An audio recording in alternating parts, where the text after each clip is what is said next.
आमच्या आधीची पिढी कशी होती याबद्दल जाणून घेण्याची आमच्या पिढीला तसंच येणाऱ्या पिढीला कायम उत्सुकता राहील. त्यांनी त्यांच्या काळात किती हालअपेष्टा सहन केल्या, त्यांचं शालेय जीवन कसं होतं, त्यांनी कॉलेजमध्ये किती मजा केल्या, त्यांच्या काळातलं प्रेम होतं तरी कसं, याबद्दल कधीच विस्तृत चर्चा झाली नाही. हा एक प्रयत्न आहे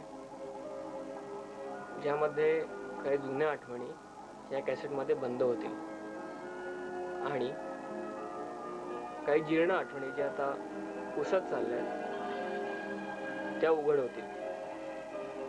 हा एक प्रयत्न आहे ज्याला मी असं म्हणू शकेन की एक भेट आहे गप्पा गोष्टींची.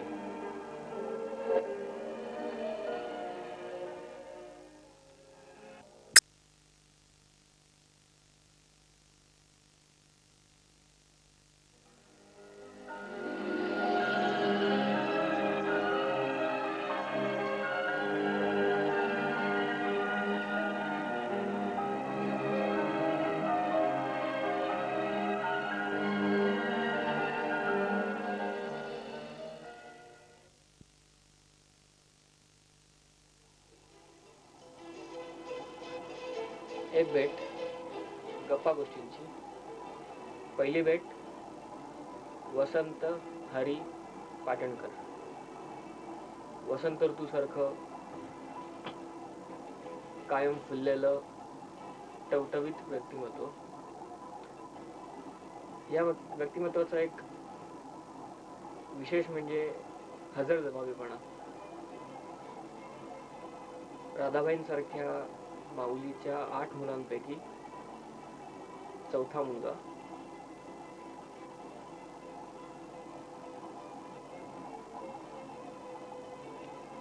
अनेक हालअपेष्टा सहन करून आजही श्रावणातल्या निसर्गासारखा कायम हिरवागार, त्याच्याकडे पाहिलं की सगळा क्षीण जातो, प्रसन्न वाटतं आणि प्रेमाची सावली मिळते. वसंता, दादा, दादा काका, दादा मामा अशा अनेक नावांनी ओळखलं जाणारं हे एक आगळं वेगळं व्यक्तिमत्व. या व्यक्तिमत्वाची ओळख करून देतोय मी, अतुल जोशी, त्याची छोटी बहीण मालती पाटणकरचा दुसरा मुलगा. ओळख करून घेऊया. एक भेट गप्पा गोष्टींची. वसंत हरी पाटणकर.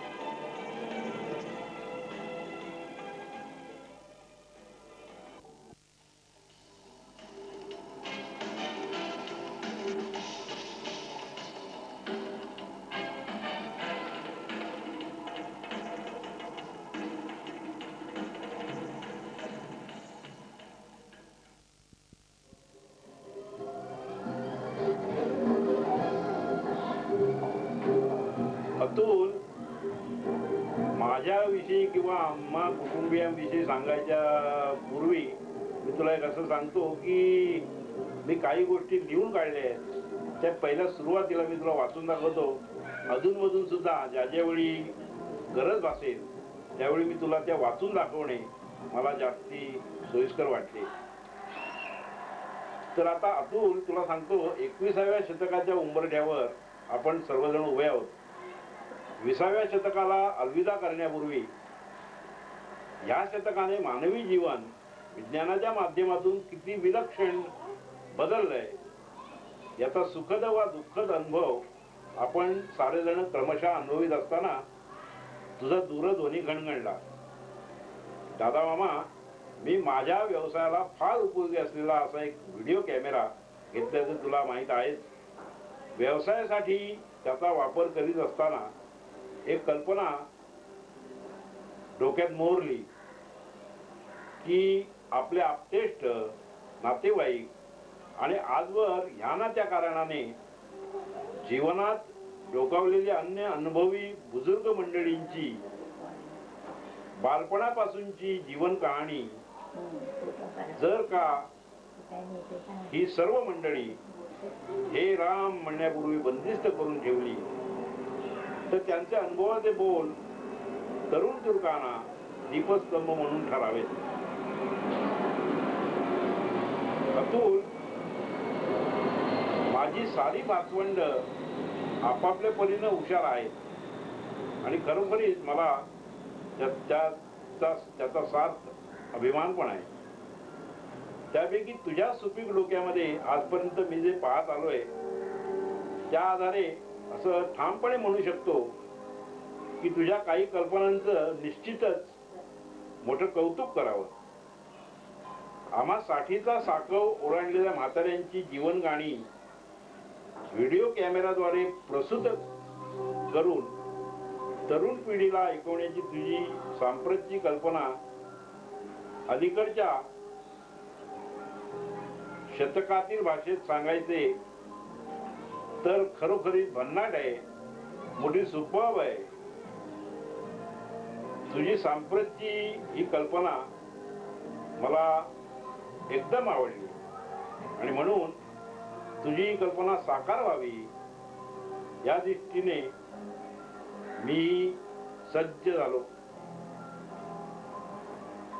तुझ्या आजोळच्या म्हणजे कसोबच्या श्री केदारेश्वर महाराजांची जन्मकथा तू बाळकाकांच्या घरी चित्रांकित करून ठेवलीस आणि त्याच्यानंतर मुंबईत परतल्यावर तू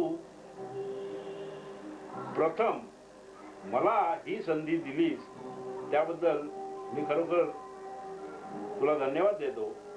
दुसऱ्या शब्दात सांगायचं तर आम्हा म्हाताऱ्यांचा हा एक प्रकारे गौरवच आम्ही समजतो.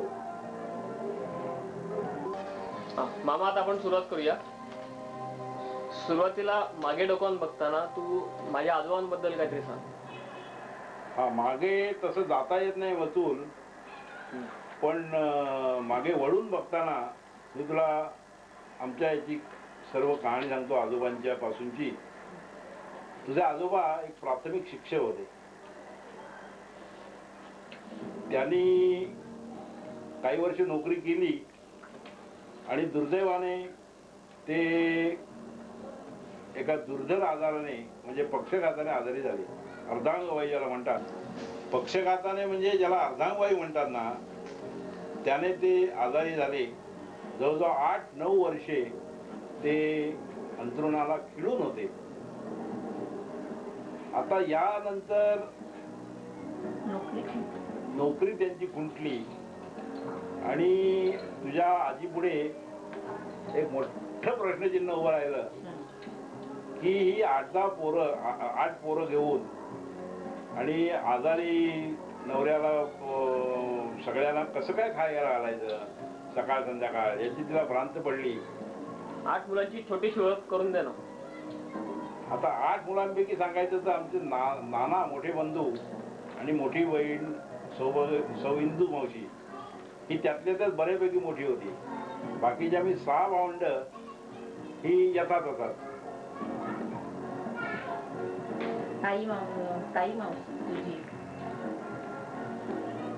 बाकी भावंड, हा, बाकी भावंडापैकी म्हणजे ताई मावशी, तारू मावशी, स्वतः मी, तुझी आई आणि तुझी शबू मावशी आणि कोकणामध्ये ज्याला शेंडेपालवीचं फळ म्हणतात तो आमचा धाकटा बंधू म्हणजे शशी मामा. त्याला त्यावेळी लहानपणी बगडी म्हणायचे. बगडी का बघे का कोण आजी म्हणायची? बगडी म्हणजे सर्वांना ते आवडायचं. बगडी म्हणायचं. कोणीतरी सुरू केलं त्याला बगडी म्हणायचं म्हणून त्याला बगडी म्हणायचं शेवटपर्यंत. मोठा झाला तरी तो बगडी म्हणूनच संबोधला जायचा. आजोबा आजारी पडले त्यामुळे उत्पन्न कसं होतं किंवा उत्पन्न चालू होतं का कसं? आता आजोबा आजारी झाल्यानंतर त्यांची नोकरी संपली. दुसरं काही उत्पन्नाचं साधन काहीही नव्हतं. आता घरामध्ये आजीचे यजमान म्हणजे तुझे आजोबा आणि आम्ही 7-8 भावंड यांची गुजराण कशी करायची असा एक तुझ्या आजीच्या पुढे मोठा प्रश्न पडला. मोठं प्रश्नचिन्ह उभं राहिलं. सुदैवानं म्हणा तू आमचं पूर्वसंचित चांगलं तिचं आजीचं किंवा तिची पहिल्यापासूनची जी काही पुण्याई ती त्यावेळी फळात आली. आणि तिचे भाऊ मधुमामा जे तुला माहिती आहे त्यांना ज्यावेळी कळलं त्यावेळी त्यांनी त्यांच्या वाड्यामध्ये म्हणजे आकाशच्या वाड्यामध्ये आम्हाला बिराडाची जागा दिली. आणि आम्ही म्हणजे तुझे आजोबा आणि आम्हा सगळ्या मुलांना घेऊन तुझी आजी आम्ही तिथे बिराड करून राहिलो. आणि हा सगळा संसार आजीनं फिनिक्स पक्षी जसा राखेतून उठून उभा राहिला त्याप्रमाणे तुझ्या आजीने दुग्ध व्यवसाय सुरू केला. आणि आमचे काही रतीप वगैरे सुरू झाले. आणि त्या योगे काही उत्पन्न आम्हाला मिळायला लागलं आजीला.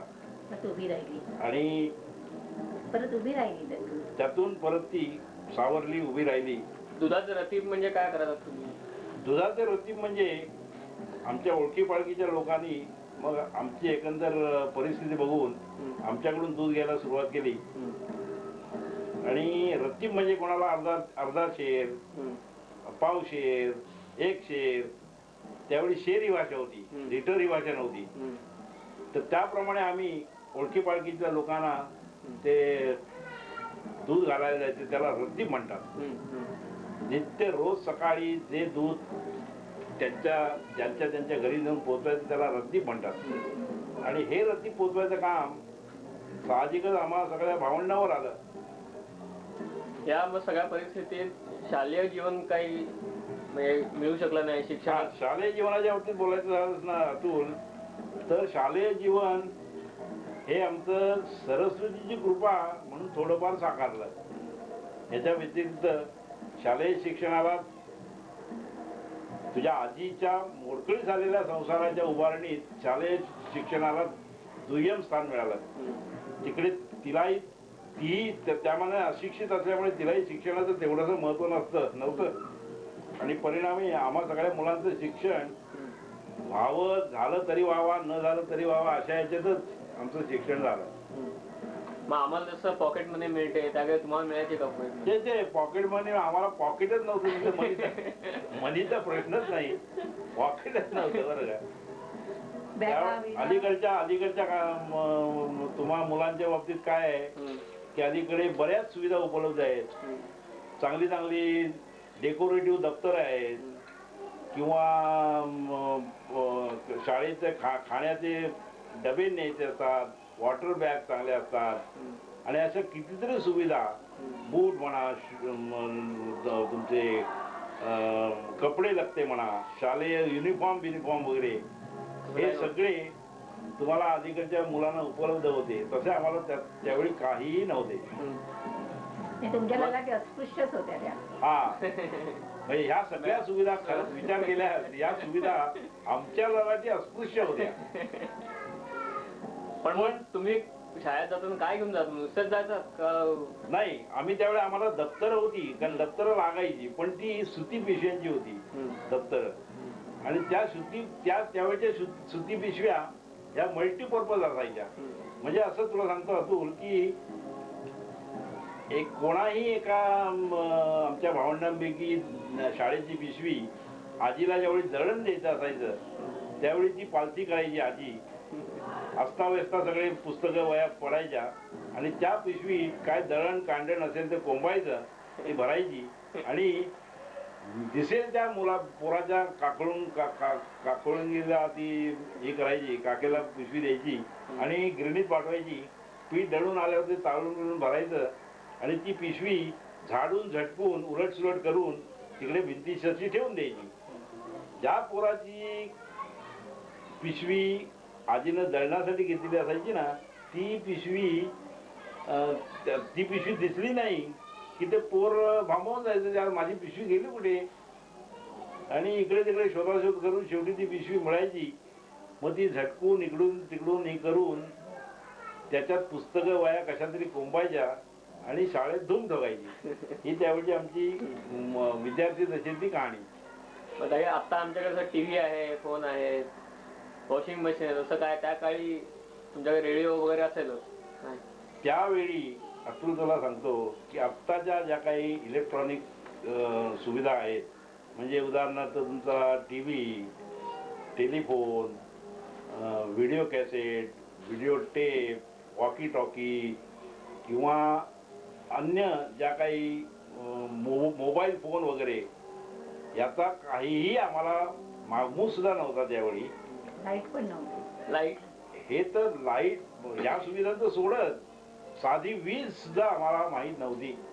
प्रभाकर कंदील हा त्यावेळी आणि चिमण्या, की ज्यांच्या भोवती, ज्यांच्या काचेच्या भोवती काजळी धरलेली असायची आणि त्या काचा देखील त्याची भिंग त्याला म्हणायचे, भिंग. ती भिंग सुद्धा त्यावेळी फुटलेली असायची आणि त्यातला काही बराचसा भाग हा काजळी व्याप्त असायचा आणि त्या राहिलेल्या उरलेल्या झरोख्यातून आम्ही आमचे व्यवहार करायचे, अभ्यास करायचा. त्यावेळी खरं विचार केला तर आजीचा संसार एवढा जबरदस्त मोठा होता की आम्हाला आमचं होमवर्क हा प्रकार आम्हाला माहीत पण नव्हता. आणि माहीत होता तरी सुद्धा आम्ही ते करत नव्हतो, कारण बरचसं आमचं आम्ही त्या स्कूलवर्क वरच विसंबून राहायचे. आणि होमवर्क हे आम्हाला कधी माहीत नसल्यामुळे, कारण कामच एवढी असायची की होमवर्क केलं झक मारत. अशा अवस्थेमध्ये आमचं शालेय शिक्षण झालं आणि कसं तरी थोडीफार पोरं शिकली. तुम्ही मदत म्हणजे घरी काय काय मदत करायचं आजीला? घरी मदत म्हणजे आता आजीचा, आमच्या वडिलांचा काही उपयोग नाही, कारण ते अंथरुणाला खिळून होते तुझे आजोबा म्हणजे. आणि बाकी आमच्याकडे तशी धडधाकड म्हणजे तुझी तालू मावशी आणि छबू मावशी, या दोघांची निवड मोठ्या खुबीनं आमच्या तुझ्या आजीने करून ठेवली होती घर कामासाठी. कारण ती कधी हाक मारली तरी हजर होत असत. तुझी आई म्हणजे आमची धाकटी बहीण माली, ही तशी बऱ्याचदा मखरातच बसलेली असायची. मखरात बसलेली असायची अर्थ ती कामं करायची नाही असं नाही, पण बरीचशी कामं ही तारू मावशी आणि छबू मावशीच करायची. आणि अवजड बोजड ही जी काही कामं असायची, म्हणजे इकडचं चुणीचं पोतं तिकडे ठेव किंवा इकडचं पेंडीचं पोतं इकडे ठेव, म्हशीला धुवून आण, म्हशीला गोठा कर, शेणगोठा कर, किंवा अन्य काही उचला बिचल्याची काही जड कामं असायची, अवजड कामं, ती सगळी माझ्याकडे होती. आणि शशी मामा तुझा लहान असल्यामुळे ती बगडी म्हणूनच वावरली आणि शेवट पण बगडी म्हणूनच होती. घर कामासाठी तसा उपयोग त्याचा काही होत नव्हता, कारण तो त्यावेळी 5-6 वर्षाचा होता. म्हणजे शशी मामा सगळ्यात लाडका मुलगा? शशी मामा शेवटचं मुलं सारण लाडकं असतं आणि पहिलं मूल सारण लाडकं असतं. ती आमची ताई मावशी ही सगळ्यात आमच्या आजीची, तुझ्या आजीची लाडकी, त्याच्यानंतर शशी मामा, आम्ही मधले येरे गबाळे, म्हणजे आला काय नाही गेला काय, अशातली परिस्थिती. आणि सगळं चालू असताना आजोबा किती साली वारले?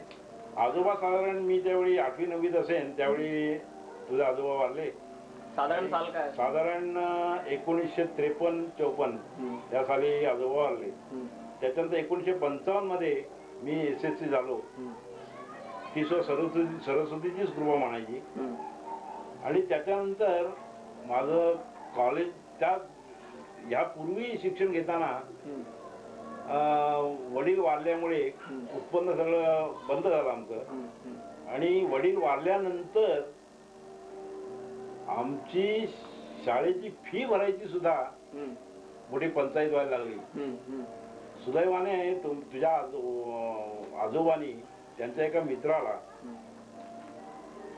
काही पैसे कर्जाऊ दिले होते, तर ते पैसे त्यांच्याकडून आले नव्हते. त्यामुळे तुझी आजी मला म्हणाली की वसंता, त्यावेळी ती मला वसंता म्हणायची, आता दादा म्हणत्या भाग नाही राहिला, वसंता की तुला आता असं मी सांगते की तू ते वांगणकर म्हणून एक यांचे दोस्त मित्र होते, त्यांना त्यांनी पैसे दिले होते थोडेसे, तर ते पैसे अजून काय आलेले नाही, तर त्यांना जाऊन तू भेट आणि ते काय म्हणतात ते बघ, त्यांना सांग माझ्या शिक्षणाचा प्रश्न आहे, फी मला भरण्याची आमची ताकद नाही, माझे वडील असे ते वारले, तुम्हाला माहिती आहे ते, तेव्हा आता माझं शिक्षण बंद पडेल की काय अशी परिस्थिती निर्माण झालेली आहे, तर तुम्ही काही मदत केली तर बरं होईल. तुम्हाला वडिलांनी पैसे दिलेले आहेत, ते तुम्ही अजून काही दिले नाही म्हणून आईने मला पाठवलंय.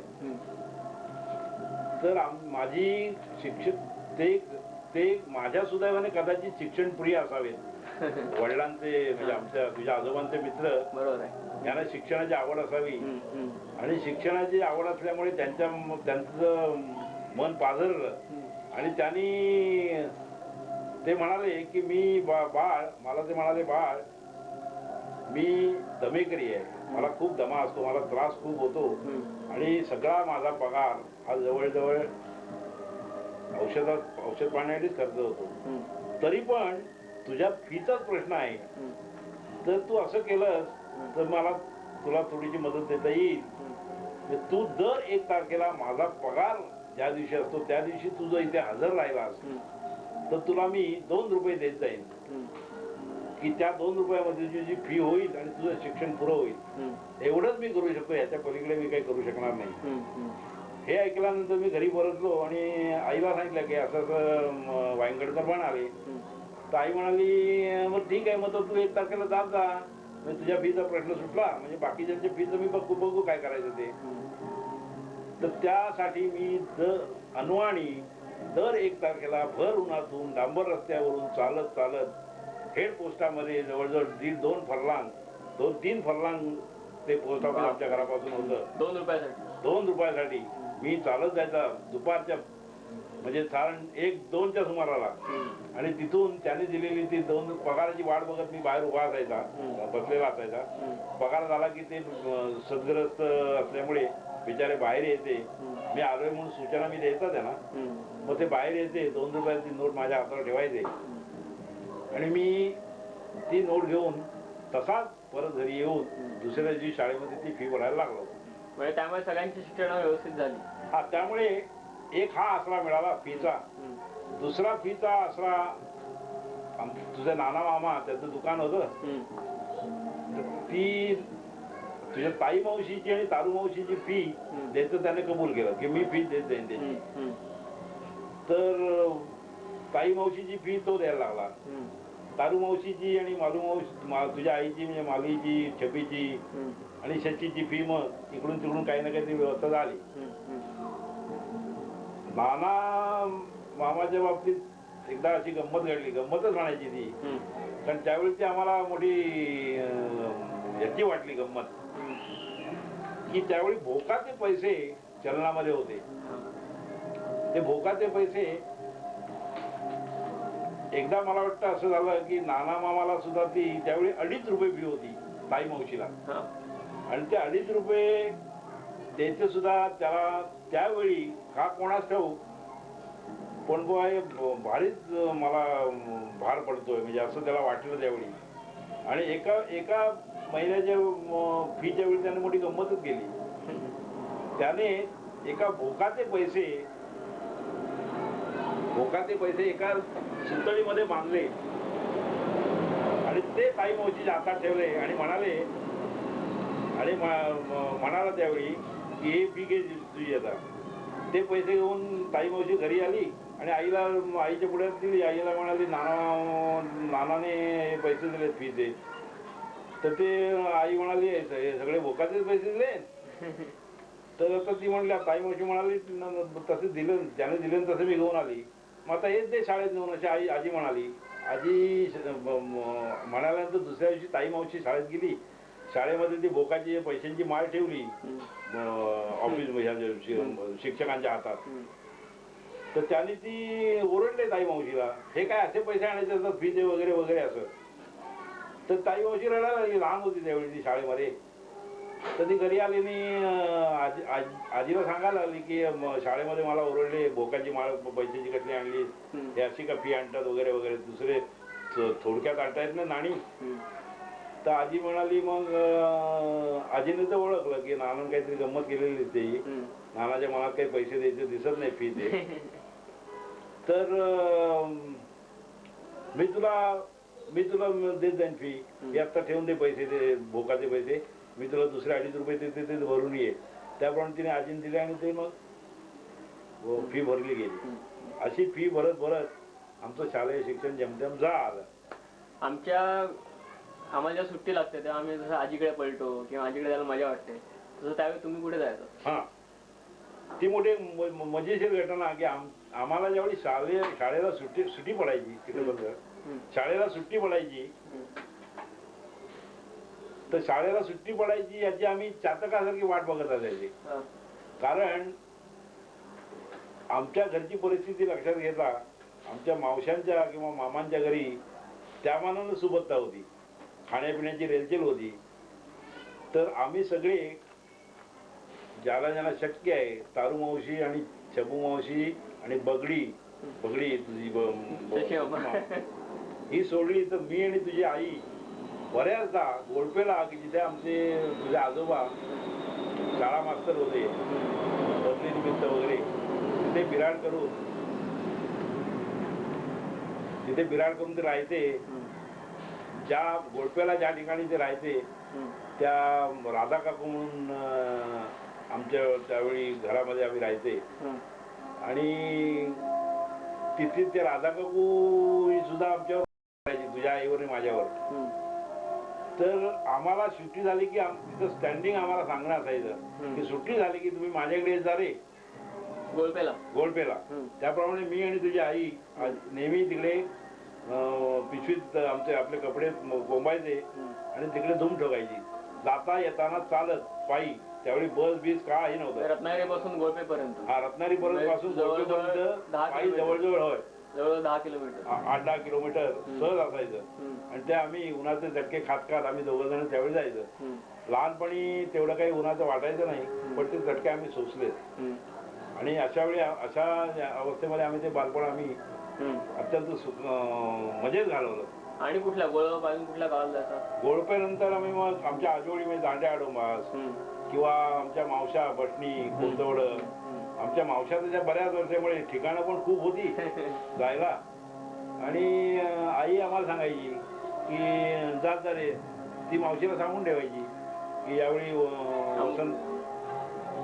वसंता तुझ्याकडे येईल, ठकू मावशीला सांगायची माली तुझ्याकडे येईल सुट्टीची. तर त्यांनी कधी आम्हाला अटकाव केला, आम्ही नेहमी जात जायचे आणि तिथे मजा मारायची. आणखी राधा काकूकडे विशेषतः गोडपेला आम्ही जायचे. त्या राधा काकूचे 2 पुतणे त्यावेळी मुंबईला असायचे. तर ते मुंबईला पुतणे चांगल्या नोकरीवर असल्यामुळे तसे सुस्थितीमध्ये होते. तर त्यांची मुलं लहान होती आमच्या एवढी त्यावेळी. तर त्यांचे काही कपडे जुने पाने ते गोडपेला पाठवून द्यायचे. आणि गोडपेला पाठवून दिल्यानंतर ते बोचकं आल्यावर ज्यावेळी आम्हाला कळायचं मला आणि तुझ्या आईला, त्यावेळी ते आम्ही बोचक्यावर अक्षरशः तुटून पडायचे. पटापट राधा काकूच्या नकळत पहिला ते बोचकं उघडायचं आणि त्यातले आपल्याला होणारे असे जे कपडे असायचे ते आम्ही पहिले काढून घ्यायचे आणि मग परत बोचकं बांधून ठेवून द्यायचे. अशी त्यावेळी गंमत आम्ही करायचो. तुमच्याकडे ब्रँड न्यूज एकदम त्यावेळी आम्हाला ते ब्रँड न्यूज, कारण ते इकडचे परीट घडीचे कपडे मुंबईचे आणि स्वच्छ पांढरे. तिकडे लाल मातीचा, इकडे मुंबईला लाल मातीवर काही नसायची. कोकणामध्ये लाल माती, कुठलाही कपडा कधी परीट घडीचा नसायचाच. पण मुंबईचे कपडे त्यामुळे स्वच्छ, त्यामुळे आम्हाला ते चांगले वाटायचे आणि आम्ही ते घालायचे. अशी त्यावेळी आमची ती कपड्यांची हौस त्यावेळी अशी फिटायची. मला आई सांगते ते दिवाकर मामा मुंबईहून यायचा आणि खाऊ घेऊन यायचा तुम्हाला. हा, दिवाकर मामा आमच्या सगळ्या मामांपैकी दिवाकर मामा जो होता तो फक्त मुंबईला होता. तो रेल्वेत नोकरीला होता. आणि सुट्टी घेऊन रजेवर दांड्या आडोंबला घरी येण्यासाठी म्हणून तो रजेवरून रजा घेऊन व्हाया रत्नागिरी, म्हणजे आमच्या घरून तो जायचा. तर तो त्यावेळी बोटीने यायचा. त्यावेळी बोट होती, त्यावेळी एसटी वगैरे होती, पण बोट स्वस्त होती. त्यामुळे बोटीने तो यायचा आणि बोटीने पहिल्यांदा तो रत्नागिरीला आमच्याकडे उतरायचा आणि तिथून मग पुढे दांड्या आडोंबला सरकायचा. तर येताना दिवाकर मामा मुंबईला आहे. हम्म. आमच्या त्यावेळीच्या याच्यामध्ये दिवाकर मामा एकमेव प्राणी मनुष्य प्राणी मुंबईला होता. हम्म. बाकी आम्ही सगळे कोकणात होतो. हम्म. तर तो मुंबईला होता हे आम्हाला आकर्षण, मुंबईचं आम्हाला त्यावेळी आकर्षण वाटायचं. म्हणजे तुमच्याकडे फॉरेनला गेला त्यावेळी फॉरेनच वाटायचं आम्हाला मुंबई म्हणजे. तर ते मुंबईहून आमचा दिवाकर मामा यायचा हम्म.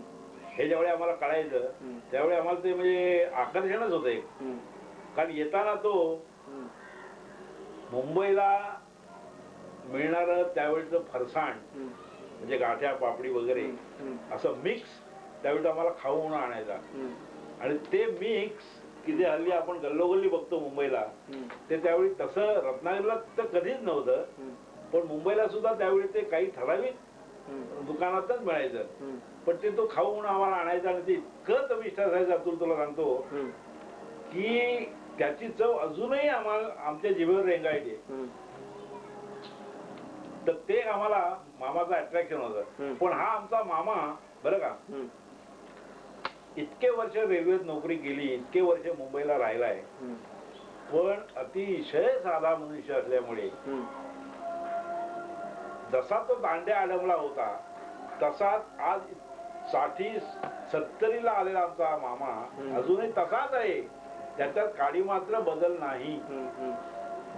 तू पूर्वी एक ऑफिस मधला काहीतरी किस्सा सांगायचा. हा, ऑफिस मध्ये एकदा काय झाली गंमत, त्याला काही पैशाची अडचण असायची. त्यावेळी तो माझ्याकडे यायचा, तुझ्या आईकडे पण जायचा तो, हम्म. तसा माझ्याकडे पण यायचा तो. हम्म. तर त्यावेळी लागणारे त्याला काही पैसे मी त्याला द्यायचा. हम्म. तर येताना मला तो भेट म्हणून आणायचा काहीतरी, हम्म. एखादं केळ म्हण, हम्म. एखादं दुसरं मोसुंब म्हण, हम्म. संत्र म्हण, हम्म. असं काहीतरी आणायचा. आणि त्याला काय 5-25-50 रुपये लागायचे ते मी त्यावेळी द्यायचा त्याला. तसंच तुझ्या तो आईकडे पण जायचा. हम्म. आईकडे सुद्धा जाताना एखादा नारळ, कुठे काही कोवाळ्याच्या वाड्या, कुठे काही खावा, मेथीचा लाडू, आमसुलं, कुळथाचं पीठ वगैरे अशा काही गोष्टी. कारण त्याची बायको म्हणजे आमची मामी ही काही घरगुती व्यवसाय करायची आणि त्या घरगुती व्यवसायाला काही भांडवल पाहिजे म्हणून ते त्याच्या पगारात काही त्या मामाच्या भागायचं नाही, म्हणून तो काही इकडून तिकडून उचल करायचा. त्याच्यात मी आणि तुझी आई असं दोघे जण त्या धनको म्हणून आमचा थोडासा वापर त्याला करता आला. तर त्यावेळी पैसे देताना तो, मी ज्यावेळी त्याला मी किंवा आई तुम्ही पैसे देते त्या आम्हाला थोडीशी भेट वस्तू म्हणून तो जरूर आणायचा, म्हणजे आवर्जून आणायचा. एकदा काय झालं, मी ऑफिसमध्ये आमच्याकडे काही आमचं ऑफिसचं काम हे अत्यंत गोपनीय स्वरूपात असायचं. तर एकदा मामा असाच आला आणि त्या मामा येण्याच्या अगोदर 2 दिवस कार्य आमच्या ऑफिसने ऑर्डर काढली होती. पब्लिक सर्व्हिस कमिशन जिथे मी नोकरीला होतो तिथे आमच्या वरिष्ठांनी ऑर्डर काढली होती की आमच्या खोलीमध्ये कोणालाही प्रवेश द्यायचा नाही, कारण आमच्या खोलीमध्ये गोपनीय काम चाललेलं असतं. तर आमचा जो सहकारी एक होता तो जरा या अशा कार्यालयीन आदेशाचं मोठं काटेकोर पालन करायचा. तो खरा मूर्खपणा, कारण इतकं काटेकोर पालन करून नोकरी करण्यासाठी काही जरूर नाही करी. म्हणजे त्याला किती हे द्यायचं महत्व ते आपण ठरवायचं. आपलं डिस्क्रिप्शन खरं वापरायचं असतं, पण ते डिस्क्रिप्शन नावाची चीज त्याच्याकडे नसल्यामुळे तो अगदी जसे ऑर्डर असायची त्याप्रमाणे तो वागायचा प्रयत्न करायचा आणि वरिष्ठांकडून वाह मिळवायचा वगैरे वगैरे. तर अशा वेळी एकदा मामा माझ्याकडे ऑफिसमध्ये आमच्या रूम मध्ये आला आणि त्यावेळी आमचा सहकारी म्हणाला, मामा तुम्ही आता आतमध्ये यायचं नाही इथे, आमच्याकडे असं कार्यालयाने ऑर्डर काढलेली आहे वरिष्ठांनी की आमच्या खोलीत कोणी यायचं नाही वगैरे वगैरे.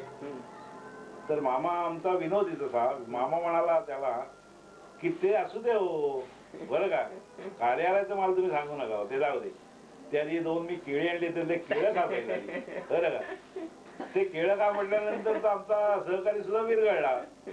म्हणजे त्याचं प्रेम बघून माझ्या मामाचं प्रेम बघून तो पण विरघळला आणि ते तेवढंच राहिलं. मग असं मोठी काही विनोदी किस्से त्याच्यावेळी घडायचे. माझं शालेय शिक्षण झाल्यानंतर तू कॉलेजमध्ये जाणारा पहिलाच असशील तुमच्या कुटुंबातला? होय, शालेय शिक्षण झाल्यानंतर मी कॉलेजात जाऊ अशी आईची किंवा माझी स्वतःची पण इच्छा होती. त्याप्रमाणे कसं कसं करून गोगटे कॉलेज. माझं गोगटे कॉलेजमध्ये नाव दाखल केलं गेलं. त्यावेळी मी FY आर्ट्समध्ये ॲडमिशन घेतली आणि ती ॲडमिशन घेतल्यानंतर मी 18 वर्षाचा झालो.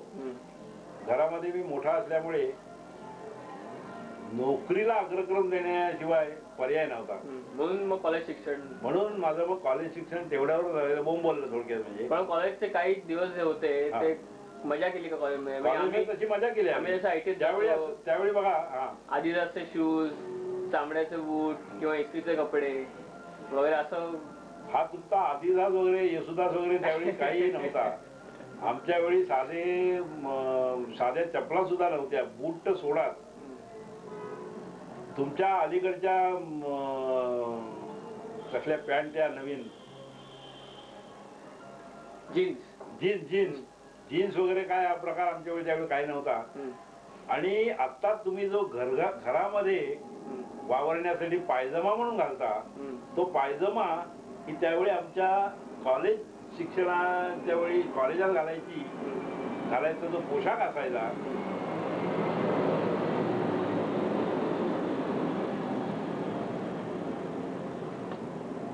कॉलेजात घालायचे जे कपडे असायचे त्यात पायजमा आणि शर्ट हा मुख्य पोशाख होता. आणि तो त्यावेळी मला पायजमा शर्टासकट शिवला गेला. आणि ती जोडी मी एकमेव जोडी संध्याकाळी कॉलेजातून यायचा त्यावेळी ते धुवून ठेवायचे, सकाळी वाळल्यानंतर परत घालायचे. म्हणजे आमच्याकडे कोकणामध्ये त्यावेळी इतकं दारिद्र्य होतं की विनोदाने लोक म्हणायचे की कपडे जास्ती शिवूच नाही बाळा, बरं का, एक असावं ढुंगणावर आणि एक असावं खुंटीवर, दांडीवर, 2 कपडे बाद झाले. त्याप्रमाणे ते माझे जे कॉलेजचे कपडे होते, एकमेव लेंगा आणि शर्ट, तो रात्री धुवून ठेवायचा, सकाळी घालायचा, कॉलेज करायचं. आणि तीच आमची त्यावेळची खरी कपड्यांच्या बाबतीतली सुबत्ता होती. कॉलेज शिक्षण अर्धवट सोडून मग नोकरी करायला लागली. हा, कॉलेजचं शिक्षण मी पहिलं वर्ष मी कॉलेजमध्ये पास झालो. त्याच्यानंतर दुसऱ्या वर्षाच्या वेळी मला नोकरी करणं भाग होतं, कारण मी घरामध्ये मोठा होतो. आणि मला कलेक्टर कचेरीमध्ये आमचे जे त्यावेळी आधार म्हणून आमच्या कुटुंबाला होते काका राजवाडे, आपल्या भाऊसाहेबांचे वडील, तर ते आम्हाला खूप मदत करायचे, कारण आमची सगळी परिस्थिती त्यांना माहिती होती. आणि ते स्वतः कलेक्टर कचेरीत काम करायचे, रेव्हेन्यू खात्यामध्ये. आणि त्यांनी त्यावेळी ठरवलं होतं की वसंता ज्यावेळी मॅट्रिक होईल, SSC होईल, त्यावेळी त्याला कलेक्टर कचेरीत मी लावून घेतो असं त्याने आईला सांगितलं होतं. मी निश्चित पास होईन ही त्यांची कल्पना असल्यामुळे त्यांचा मुलगा म्हणजे भाऊसाहेब माझा निकाल आणण्यासाठी गेला होता सायकलने. तो ज्यावेळी सायकल घेऊन परतला, सायकलवरून आला, घंटी, आमचं ठरलं होतं की मी पास झालो की तो घंटी वाजवत येणार सायकलची. त्याप्रमाणे तो तिकडून पतितपावनाच्या देवळापासून घंटी वाजवत आला. लोक समजले की वसंता पास झाला. आणि मी पास होणार याची खात्री असल्यामुळे काकांनी अगोदरच त्यांच्या कलेक्टर कचेरीमध्ये त्यांच्या लोकांना सांगून ठेवलं होतं की या पोराला तिकडे निवडणूक खात्यामध्ये सामावून घ्या. म्हणून खरं विचार केला तर नोकरीसाठी SSC एक मिनिमम क्वालिफिकेशन लागतं, पण ते पास होण्यापूर्वीपासूनच मी कलेक्टर कचेरीत त्यांच्या कृपेमुळे खरंच चिकटलो. आणि तिथून कचेरीमध्ये त्या चिकटल्यानंतर काही दिवस काम केलं. तिथून माझी दापोलीला बदली झाली. दापोलीला तुझ्या तारुमावशीची जाऊ राहायची, तेही रेव्हेन्यू खात्यातच होते तिथे यजमान. त्यांच्याकडे माझी 2-3 महिने सोय झाली. आणि तिथून मी परत कलेक्टर कचेरीत माझी बदली झाली. तिथून मी PSCची परीक्षा पास झाल्यानंतर मुंबईला मला नोकरी मिळाली. ती आज तागायत मी रिटायर होईपर्यंत मी तिथेच होतो. आणि तिथूनच मी आता निवृत्त होऊन राहिलेला आहे. पण मुंबईला एकटा आल्यावर आधार कोणाचा होता किंवा मुंबईला आल्यानंतर काय झालं, मुंबईला आल्यानंतर परत काका राजवाडे यांचीच आम्हाला फार मदत झाली. मुंबईला आमचं तसं दुसरं कोणी नव्हतं. म्हणजे काही लोक होते आमच्यापैकी, पण ते त्यांची ओळख ही करून त्यांना पटवून देऊन वगैरे इतक्या भानगडी करण्यापेक्षा काका राजवाडे म्हणले आमच्या तिथे पूर्वी काशीनाथ भावे म्हणून आमचा एक मित्र की जो आमच्या राजवाड्यांचाही नातलग होता, तो शिकायला होता. आणि तो आमच्याकडे एक आण्याचं त्यावेळी दूध सकाळी चहासाठी घेऊन जायला यायचा. तर ते दूध घेण्यासाठी यायचा, तिथे त्याची माझी ओळख झाली, आमची दोस्ती पण झाली. आणि त्याला सुद्धा त्याचंही शिक्षण अर्धवट झालं, तर त्या मानाने त्याला मुंबईमध्ये BST मध्ये नोकरी मिळाली आणि त्यासाठी तो मुंबईला आला. त्याच्याबरोबर त्याची आई आली आणि ते गिरगावला मुभाट्यामध्ये राहायचे. त्या ठिकाणी माझी व्यवस्था होईल का अशा दृष्टीने त्यांनी एक काका राजवाड्याने विचारलं त्याला. तर ते म्हणले चालेल येऊ दे. तर माझ्याविषयी माझी वर्तणूक तशी चांगली असल्यामुळे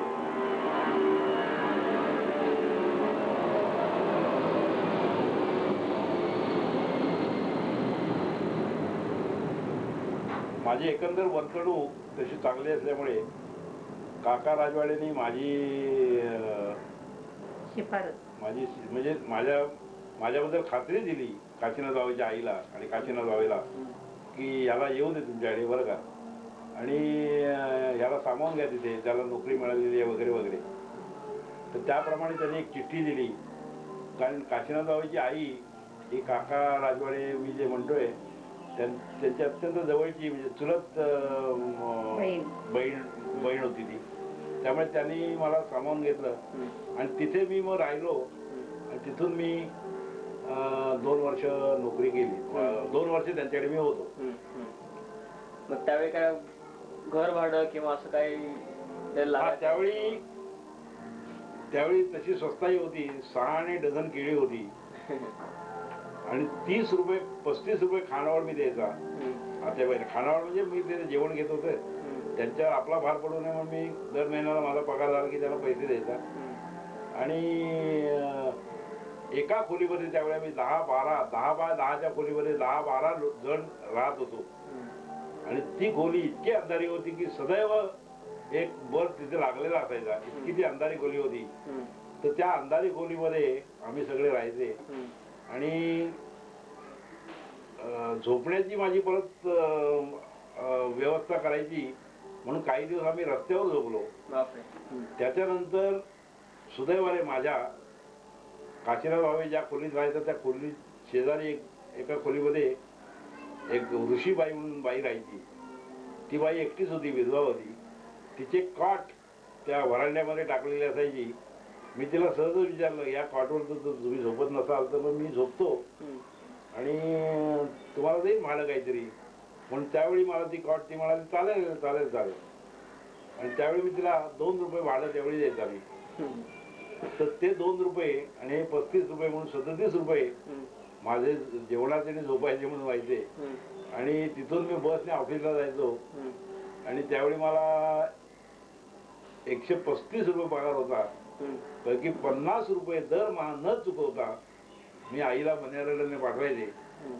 आणि माझ्या पाठची भावंड ज्यात तुझी आई, मावशी, चबू मावशी, ही बगडी, या सगळ्यांचं जे काही शिक्षण होतं ते त्या पुढे होऊ शकलं आणि ती सगळी त्यावेळी SSC होऊ शकली. मग त्यानंतर तू इकडे सांताक्रूजला राहायला आलास का त्याच्या आधी कुठे राहत होतास?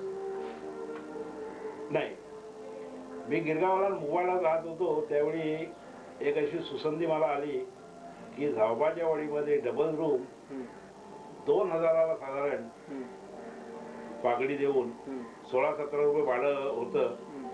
तर ती डबल रूम मला खरी मिळत होती. पण चणे असतात त्यावेळी दात असत नाहीत आणि दात असतात त्यावेळी चणे असत नाहीत. तसे खोली दिसत होती, भाडंही तसं कमी होतं, पागडी त्यामानाने कमीच होती. पण 2000 रुपये माझ्याकडे नसल्यामुळे मी त्यावेळेला सोयीस्करपणे कानाडोळा केला. ते सगळं विसरून गेलो कारण माझ्याकडे एवढे पैसे नव्हते आणि मी तिथेच राहिलो. त्यानंतर आमच्या सुदैवाने तिथे राहिलो आणि माझी जागा केवळ जागा नसल्यामुळे, राहण्याची जागा नसल्यामुळे चांगल्या चांगल्या नोकऱ्या डोळ्यासमोर माझ्या नाचत होत्या, पण त्यापैकी एकही मी घेऊ शकलो नाही, कारण राहायचं कुठे हा मोठा प्रश्न. तर असं विचार करता करता एक दिवस सुदैवाने ऑफिसमध्ये मी अर्ज केला होता सरकारकडे की आम्हाला राहायला जागा नाही, त्याप्रमाणे आम्हाला गव्हर्नमेंट कॉलनीमध्ये जागेची सोय करा. त्याप्रमाणे आम्हाला त्याच्या बाबांप्रमाणे पूर्वी क्वार्टरनीला काही क्वार्टर्स होत्या, तिथे आम्हाला राहायला क्वार्टर मिळाली. तिथून मी बांद्र्याला आमची मोठी गव्हर्नमेंट कॉलनी आहे तिथे आलो. तिथे एक 8 वर्ष होतो. क्वार्टरनीला मी एक 4.5-5 वर्ष होतो आणि बांद्र्याला 7-8 वर्ष झाल्यानंतर मग मी जो सांताक्रूजला राहायला आलो स्वतःच्या ओनरशिप जागेमध्ये, तो आजपर्यंत इथेच आहे आणि आता शेवटचा श्वास पण इथेच सोडणार अशी परिस्थिती. इतक्या हालाकीचे दिवस काढून इतकं वैभव कधी मिळेल की वैभव सोसायटीमध्ये जागा मिळेल असं कधी वाटलं होतं का? नाही, हे आमच्या स्वप्नात देखील आलेलं नाही कधी. पण दैवाची साथ असली की माणसाचे दिवस हे नेहमी बदलत असतात. आजचा दिवस उद्या राहीलच असं नाही आणि उद्याचा परवा राहील असंही नाही. तर हे दिवस आमचे त्यावेळेचे जे हालाकीचे दिवस होते त्यामध्ये आम्हाला दैवाची साथ खूप होती. आम्ही तशी मुलं तशी चांगल्या वागणुकीची, वृत्तीची, एकमेकांना उपयोगी कसं पडायचं किंवा आमच्या आईची जी काय आम्हाला शिकवण होती त्याप्रमाणे आम्ही वाढलो. आम्ही वाढलो म्हणजे निसर्ग नियमाप्रमाणेच वाढलो. निसर्ग नियमांचा रेटा आमच्या मागे होता म्हणून आम्ही वाढलो. पण कसे वाढलो हे सांगताना तसा विचार केला तर